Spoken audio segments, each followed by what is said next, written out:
So mga kabayan, dito na tayo sa sa gubat. Hanapin natin yung yung bayod na malaki. Kasi karamihan kasi makikita dito sa gubat eh.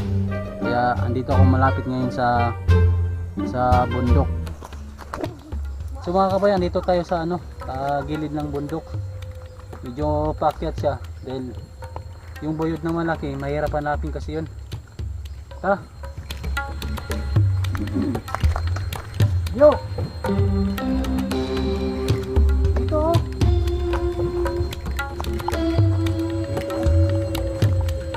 May nakita na kaming kulay itim na bayod.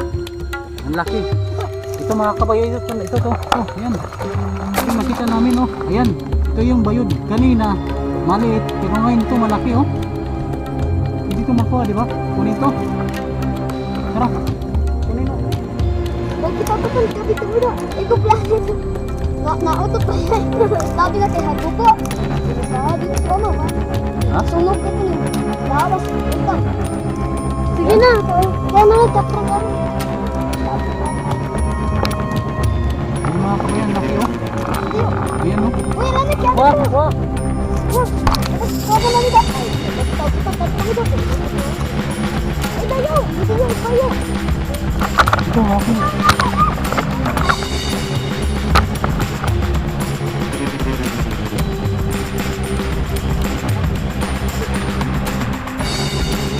So mga kabay, ito daw, delikado daw ito dahil pag umutot daw ito, nakaka to?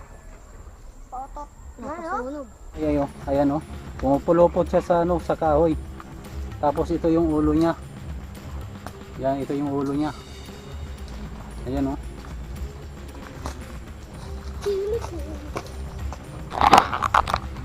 Ayan mga kabayong.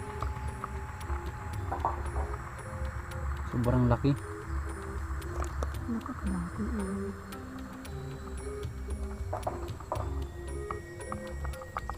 Ikuan ulo ha. Ito tayo nabubot ulo ba. Dito may padaan.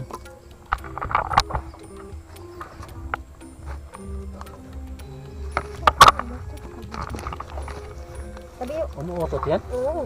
Mas delikado pa haguba. Ayan mga kabay, sobrang laki. Kung kanina mga kabay, maliit lang yun yung kulay pula. Pero ito yung pinakamalaki. Wah. Ayan Haba na.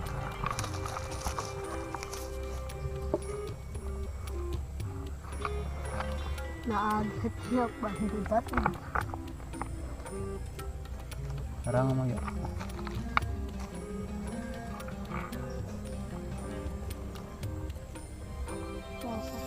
Iya.